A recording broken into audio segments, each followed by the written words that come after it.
Good morning, everybody. Welcome. Happy Friday. I'm going to start out with a quick sales update. We did end our third quarter with 15 sales, which was 2 ahead of our budget, which is awesome. So year to date, we are 5 ahead of our budget for sales, and we ended the quarter at 90.5% occupancy. So we finally hit that 90% mark, which is great news. Next, I'm going to announce the employees of the month. They were in the memo, but for you those of you who did not see the memo, for this month in independent living, it's Josiah Vereen. In dining. In assisted living in the Arbors, it's Iris Toledo, and she is a caregiver. And at Plaza West, it's Homero Grimaldo, and he is also a dining employee. So each of those employees get 400 extraordinary rewards points, which is the equivalent of about $100, where they can order things off the online catalog. They also get a special parking spot for the month that's real close to the door. We know how important that is. We also had our first 2 floor meetings this week, where we really spent time talking about the new dining program that's coming the beginning of the year. I think they were really great, productive meetings, getting even more feedback than we got at the first 2 kickoff meetings. So what we're going to do is every Friday, we're going to send out a list of the questions or comments from that week's meeting and the response to those things. So as we go through the meetings over the course of the next several weeks, you can see the progress we're making. Also, I've also told the folks that came to the meetings this week, and it applies to everybody, you're welcome to come to more than one meeting. If you want to continue to hear the conversation, you're welcome to come to any meeting if that interests you. Right now, I want to introduce 2 new employees, Matt and Megan, if you'll come up here. So these are 2 new employees for Innovative Home Services. And so for those of you who utilize those services, Megan Sellers is going to be the new IHS manager and scheduler. So she's going to be the one who answers the phone and sets up your appointments and schedule for those services. So welcome, Megan. And then we have Matthew Hunley. We've been talking a lot about technology services through Innovative Home Services. He's going to be your technology guy. If you need assistance with your computer or smart TV or anything technology related in the apartment. He's also going to do some other stuff for us because he is a man of many talents, but he will be the point person for technology services. So welcome, Matt. Thank you both. Welcome. And now I'm going to call up Deputy Mary is doing a surprise visit today, and he's going to give you some updates on what's going on in Sun City Center.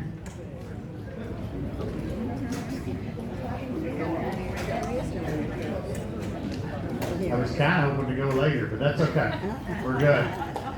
He's back there getting work done. Good morning, everyone. Good morning. For those of you who don't know, I'm Deputy Jeff Mary. I'm your Community Resource Deputy for Greater Sun City Center.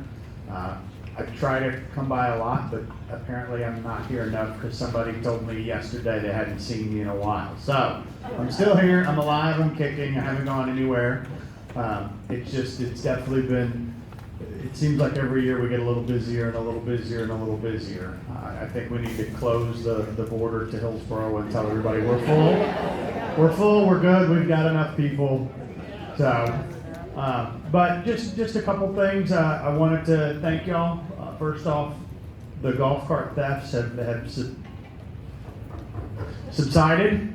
Last year we had our rash with them coming in and taking them, and we've done a better job of locking them up. We've done a better job of not leaving our keys in them. We've done a better job and that's on y'all, and I definitely appreciate it. And we can't do our job without some good community buy-in.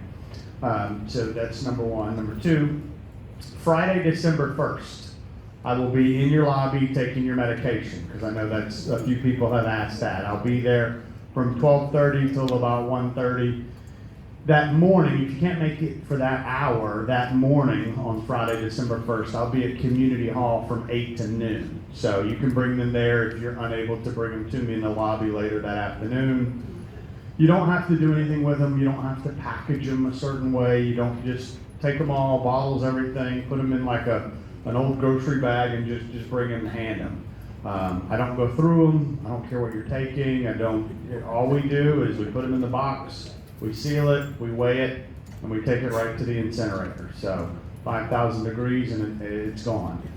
Don't flush your medication down the toilet, and don't put your medication in the trash. I know we used to be able to do that, but our waterways can't handle the type of medications, the power of the medications that we're on. It doesn't get it all out, whereas we incinerate it at 5,000 degrees, it doesn't leach back into your water. So please, again, Friday, December 1st, I'll be at Community Hall 8 to noon, and then I'll be here from 12:30 to 1:30 to get those. And then I wanted to also remind everybody, two scams that we are seeing a lot of right now. Number one is the tech support scam, where they take over your computer and they get into your online banking and your bank accounts. You know, if anybody calls you about tech support, if anybody emails you about tech support, make sure you know that person, okay?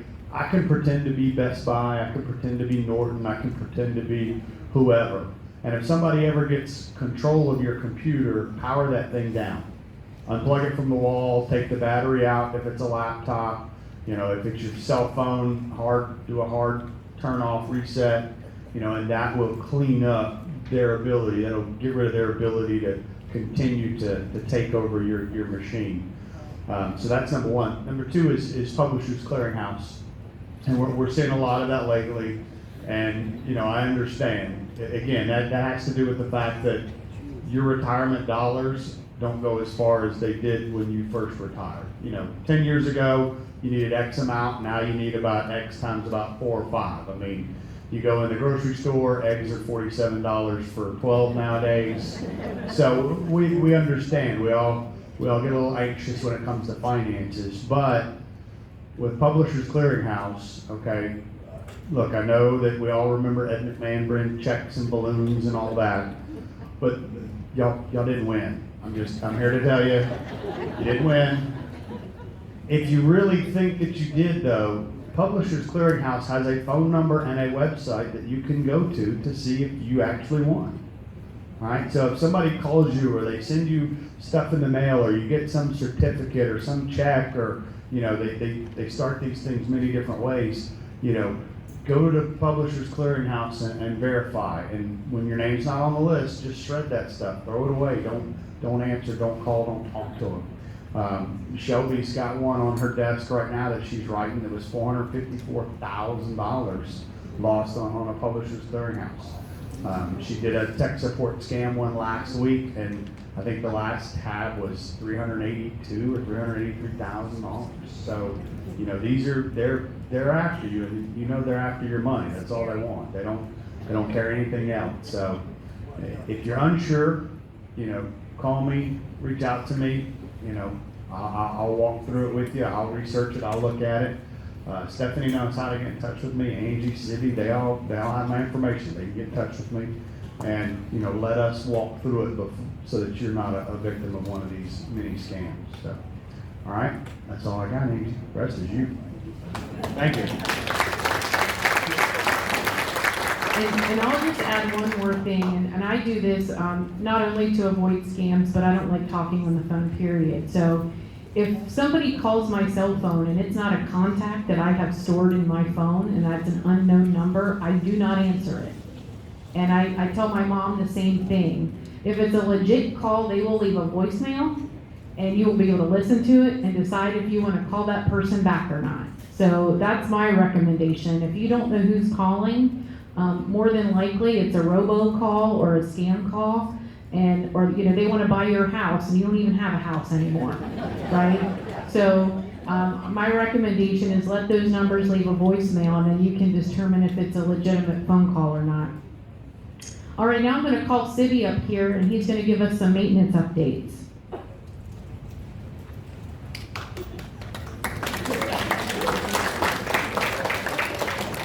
Good morning, everybody. Good morning. So as far as maintenance updates, let's talk about some capital projects that we have on queue for end of this year and going into next year. Real quick though, briefly, it's been brought up that the restrooms, actually 4 of the restrooms down in the atrium, could use a little refresh. We have the renovation project coming up, but that's well in the future. But in the meantime, we are going to do just a light refresh, some new fixtures, we'll add some more lighting, and possibly a new coat of paint for sure. So in the next coming weeks, you may see the dining room restrooms close down, maybe probably do one at a time, that way we don't shut them both down. But just to let you know, that's completely separate from the main renovation. It's just a little interim renovation, just to do a little refresh in the meantime. Topic that's come up a number of times, and again, because we've started, we've not finished, are the end caps. We've done 2 of the end caps. We filled it with that nice river rock. We are going to do the remaining. The contractor has just been tied up on other projects and also timing on our side too. But within the next few weeks into November, we will complete those end caps as well. And I don't know if any of you noticed, we added a border right in front of the 2-hour visitor parking just to hold some of that mulch back. Chris Driggers, as far with our landscape company, he's going to do some more beds around the parking lot, visitor parking especially, the sales area, where the mulch and the rock that's there is kind of just spilling out into the roadway. So it won't be every week, but here and there periodically he will be filling those in during these next winter months that we get into. One project that is getting ready to start in November, we know we're still in hurricane season, and during hurricane season, a big topic is always in this building, where are we going to plug in our outlets or our emergency items such as breathing machines, ventilators, if the power goes out.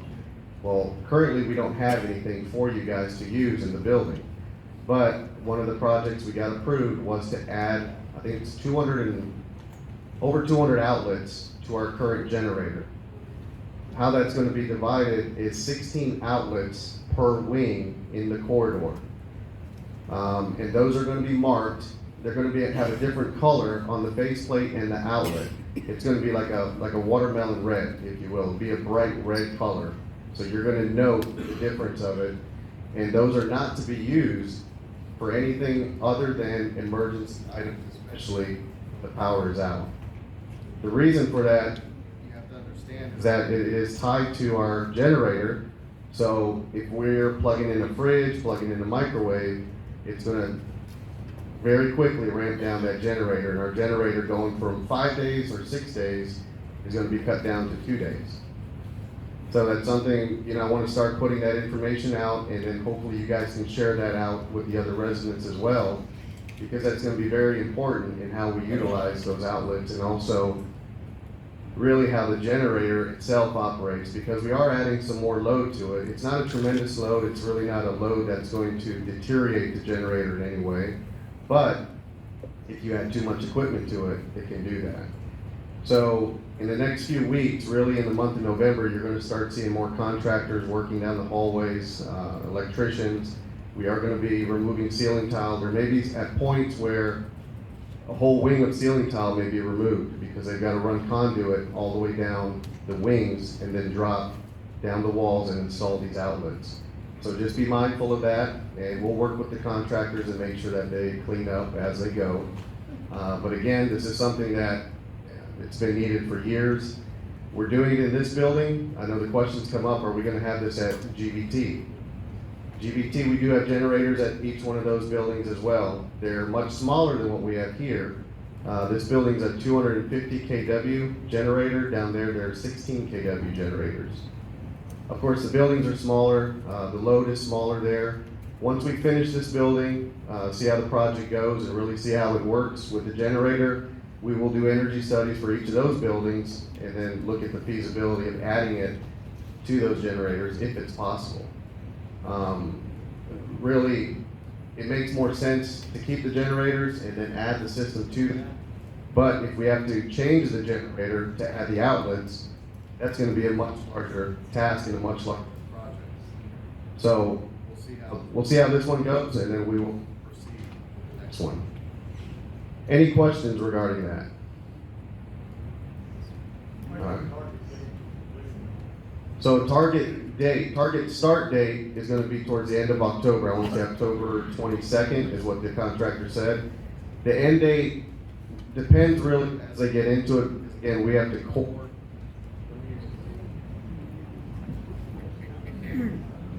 Sorry about that. So the question was, what is our end target date?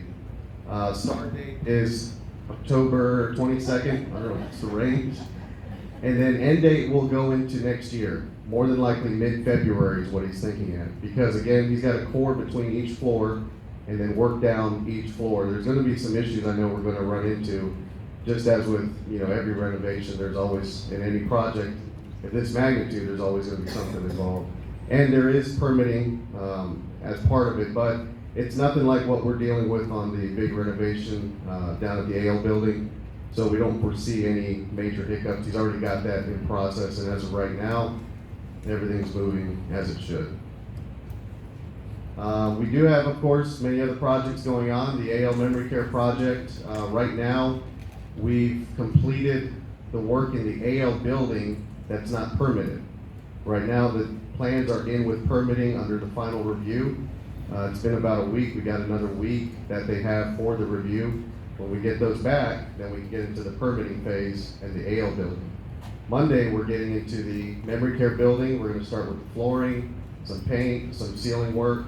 So it's progressing and it's moving along. We've had some hiccups along the way, but again, that's a major renovation and that's par for the course. So the residents there have really been, they've been very patient, because when we had that floor up, we still had residents in the apartments, but we worked through that and we've gotten them through it to this point.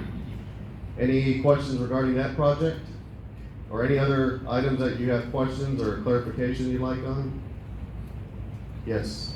We've had a couple of streetlights out on the E-wing, on the golf course side. Been out for about a month. So the question was regarding the two pole lights outside door 1 and 2. So we changed the ballast up on the top. Typically that's what the issues were. We changed that, still didn't work. Electrician came out, I want to say Tuesday of this week, and he found some breaks at the pole underground. 2, I want to say have been repaired, but now there's a break between the pole light just outside the gazebo, which feeds those 2 lights. So he's working on that next. So I'll say hopefully within the week we'll have those back up and running. You're welcome. Yes, Ms. Yoda? How about the dryer vents outside, the exterior dryer vents? You were gonna clean those? So dryer vents, we are starting to clean them in-house. The vendor that typically does come here, he has not made it to our campus yet. He's working on other campuses and has not come here yet. He still will be coming here and also at GVT to get those cleaned. Nothing else? I'll turn it back over to Angie. Thank you, guys. Oh, one more question. I keep watching the tree that's leaning over the dining rooms. It seems to get more and more toward the roof. Is that one of the evergreen trees, I think? I believe? think it is, yeah. Okay, I'll get with Chris on that. And I then know- there's a lot of dead branches on some other trees that are right in that area. Okay, I'll get with Chris on that, we'll look at that. I know he's still removing a lot of the oak trees, the dead ones on the golf course, and we'll see if we need to trim it, or if it's actually something we need to look at possibly removing. Thank you. And I'll just piggyback on Sibby's comments about capital. We did just submit our capital request for next year. The way we had to do, we had 29 requests, and we had to put them in the order in which we wanted to receive them, like prioritize them. So I told Sibby the first 3. 1 is the renovation of this building. Number 2 is all new vehicles.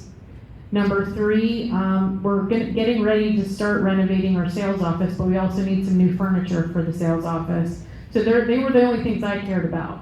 So I told Sibby, I don't really care if we have AC in the building next year, right? As long as we get those first 3 things. But he made sure that was number 4. I let him number them after the first 3. So we should know more about what we get approved for by the end of the year. And with that, I'll call Teresa up. She's gonna give you some dining updates.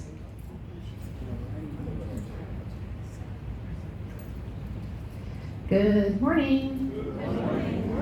Okay, couple of things. Let's go over, what am I gonna pick first? Participation. So thank you so much for all of the residents that have been participating in our My Customer Voice, the cards that have been put down on the tables. The dining associates are really getting involved in that. The servers just love it. We have a contest for them. Every time they get a card filled out, they get 5 extraordinary reward points. It's very important for us to hear from you. While we don't say, hey, you need to write a whole novella on this every night, what your dinner was, we definitely want to know if it's something that you did not like or something that we could have done better. We need some information on it. Receiving a card of just all ones down the side with no response of what you did not like doesn't really help us to get better, right? But we, for the month of September, as you saw in the memo, we had over 740 resident feedback or comments on our meals. And this month, for October, we're trending over 300 already. So that's great. So thank you all for participating and taking that extra minute to write it out. We know that you love the servers. We appreciate that. And we also want to hear about the food as well. Overall, the food is trending for the month of October at an 84% positivity rating. So we do know that we have some room to make up so we can do a better job in the food department, but that's a pretty good overall rating when you have 500 or so different palettes that you're cooking for, so we're pretty excited about that. Menu chats. We do hold menu chats every Wednesday at 1:30 in the auditorium. This last menu chat was went really well. They last about between 30 to 45 minutes. We were talking about fall menus and how we can incorporate things into the menu that would be, nice for the hopefully cooler weather, cooler temperatures we're getting this weekend, I hear. I did hear that today on the way in, so I'm hoping. I'm really crossing my fingers because it is hot. But things like rutabaga, acorn squash, and stews and things like that for the holidays, pumpkin pie, pecan pie. So the menu chat really kind of keeps a pulse on us and say, hey, you're missing the mark. You aren't having these things on the menu. We need to get them on. So we encourage you to come out. You don't have to attend every week. If you at least come to one menu chat a month, it does help, and your voices are heard, and we do appreciate it. And finally, I'd like to say thank you so much to everyone who has been, participating in the discussions for the upcoming preferred dining program. As you know, Angie and I started our 4 meetings this week. We have been able to make some really great changes and to shift and find solutions for suggestions that residents have given to us based on the many comments we've been getting. Email me, stop by my office, you can, slide a piece of paper under my door. All of these suggestions are being looked at. I've also had a few residents take the time to come up and just really want to go through how it pertains to them individually. Sometimes large forums aren't the place to talk about your individual diet, but you want to know how you're going to be able to make this program work for you. If that's very important for you and gives you a little bit of angst, please come up and see me, stop by, email me, make an appointment. I'd be happy to go over it with you. As we are still trying to finalize the menus, as we're reworking the pub menu, and we're adding some things onto that preferred dining room menu to make it more palatable for everybody across the board. We will get that out to you sooner than later, but we are holding on presenting that 100% right now because we're getting a lot of really positive feedback. So thank you so much, and I'm excited it's fall, and I'm really excited it's Friday. So if anybody has any questions for me, let her rip. Tommy? Yeah, just one comment. Yes. On your comment cards, Yes. you go 1, 2, 3, 4, 5. Mm-hmm. Our generation grew up where 1 was first place. Oh, okay. And so we told them that we were filling them out and giving you 1s all the way, only to find out that 1 is at the bottom of the list and 5 is at the top. Oh, wow. I Okay. just want to explain that to you people too. Okay, and Pamela she's reworking the card to actually put the grading scale on it, and we're gonna put a place for a date and a place for a name, which is optional. And I don't know, is Anita in here? Anita Ciota, who is our dining chair, is the one that enters all of these cards every day into our system. So everybody, if you can give Anita a round of applause, because that's a lot of work. She's really taken this on and does an amazing spreadsheet for the dining committee, so, which is available through the RAC committee. You can look at all of her comment card spreadsheets to see where we're at in dining, so we're really appreciative of you, Anita. Thank you so much. Any other questions? Yes? Right here first. Regarding the rating sheet, Yes. it's very difficult to know how to answer a two-part question with a one-part answer. The two-part is, how do you like the food Mhm. and the temperature? Mhm. Well, you might like the food, but the temperature is too high, too low, whatever. Every question you have there, ask two questions with one response. So somebody needs to look at that. Actually, each of those should be separate. How do you like the temperature of the food? How do you like the food? How do you like this? How do you like that? Not how you like this and that. And one response. I understand that that is a question of concern for some residents, but that system has been, that's something that we use community-wide over across like LCS. They've kept it minimal because they feel overall that more will fill it out if there's less questions. However, you can rate it and give it, a 4, but say the temperature, you could write, temperature was not to my liking. So we're still getting that comment from you. That's why there's areas for you to write it out. When we're asking you to write a comment for every meal that you come down, the longer the survey is, the less often people will fill it out. That's what I have gotten back for that. But I will make your comments known to the powers that be so they are aware of that. If you do it that way, the answers are nonsense. Because you don't know which thing they're rating. They might not be Kinda like happy about the temperature, but they're rating the whole thing as 3, so it could be 5, or 7. And that could go on the opposite end too. If I get spaghetti and meatballs and I don't like it because it doesn't taste as good as my sauce, but I'm just saying. So I send it back, and then I get, filet, and the filet's delicious, but I still rate it a 3 because I didn't like the spaghetti. Well, I should have rated it a 5 because what I got as a replacement was better. Was good for me. So I understand that. There's 2 ways to look at it with every question answered. Yeah, the important thing is definitely writing the comment on that, but I will make that known. We have a call next week and I'll bring it up. Thank you. You keep talking about these cards. We have yet to see a card at lunch. What in the world is going on? Oh, they must not care about what you think. Evidently. I think you're right. I don't know. I'm gonna have to get with Pam on that and Riley and Harley and make sure. We they haven't put the seen a cards thing down. at lunch. Okay, I'll make sure you have them. I do apologize for that. I'm glad that you laugh at my jokes because I feel like if you didn't, get the big book up here. Jeff has the microphone, sorry. And putting them in, excuse me, I've had a lot of them at the lunch buffet. Oh, you do? Yes. Well, maybe there's truth to that. I don't know. The thing is maybe the particular waiter isn't dropping the Got card it. on the desk. I'll make sure everybody gets one today. The other thing is, there's nowhere on there to say that it was a buffet. I can just tell by what they write on there that it's the buffet and what time it comes in. Okay, we can add that to our list to have Cameron work that in. Thank you. Jeff, do you have right up there, the shorts?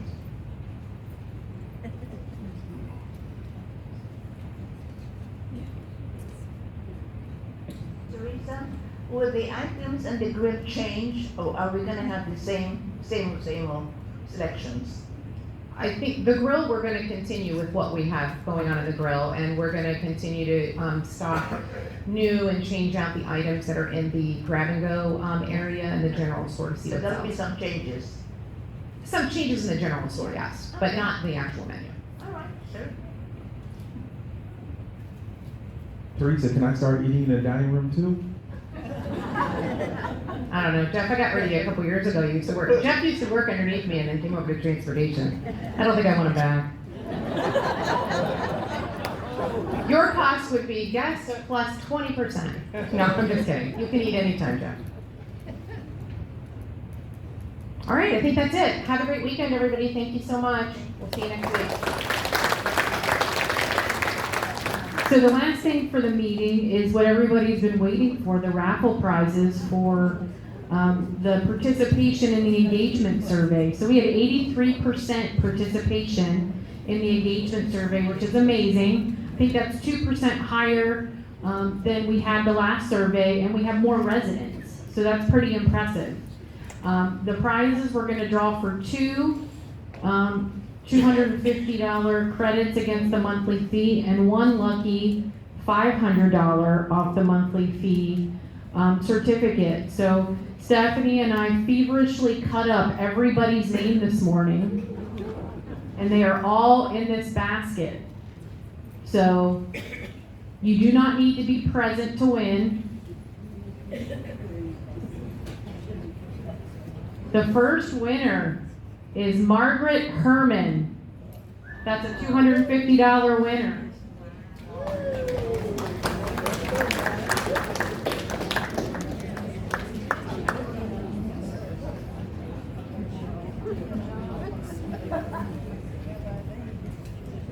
The second $250 winner is Judy Allen. Congratulations, Judy. And finally, the $500 winner. We don't want to exclude anybody.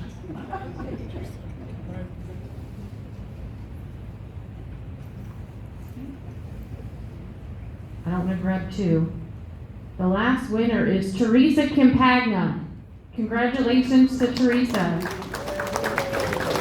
So they are our lucky winners for the participation raffles. Any other questions for me or anybody else? Mr. Brown?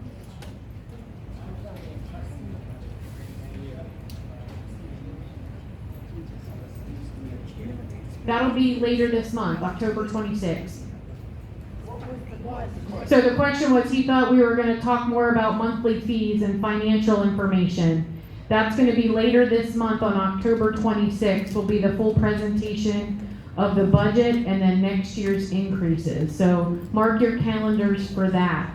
I know it's everybody's favorite meeting.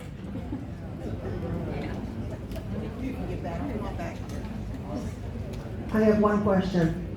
It has seemed to me lately that meetings such as this and many other events are being rescheduled. There was a time when we had RAC meetings at a regular time, we had time meetings at a predictable time, and so calendar, Yeah, and correct. And our activities are getting juggled around. So- Graduate school for seniors is at an odd time this year. So what's the situation? There's a couple factors. Yeah.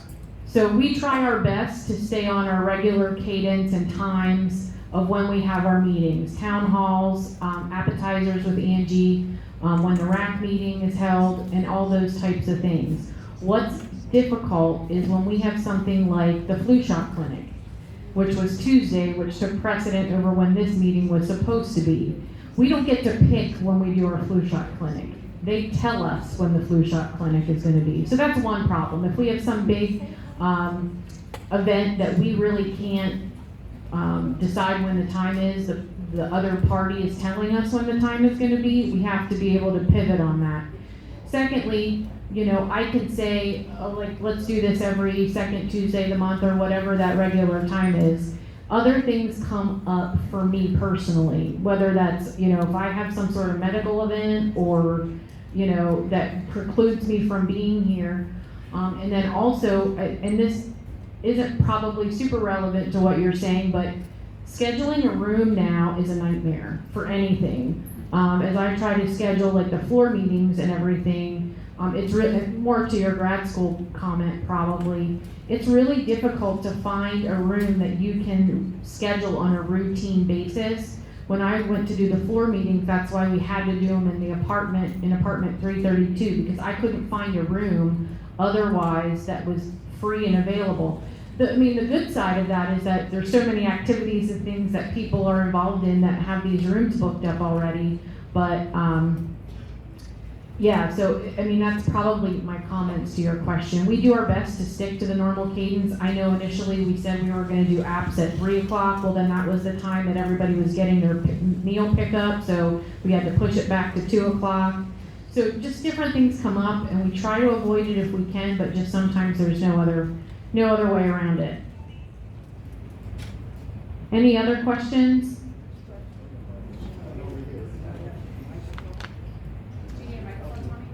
Follow up on the flu shot, what is the status of the current COVID inoculation?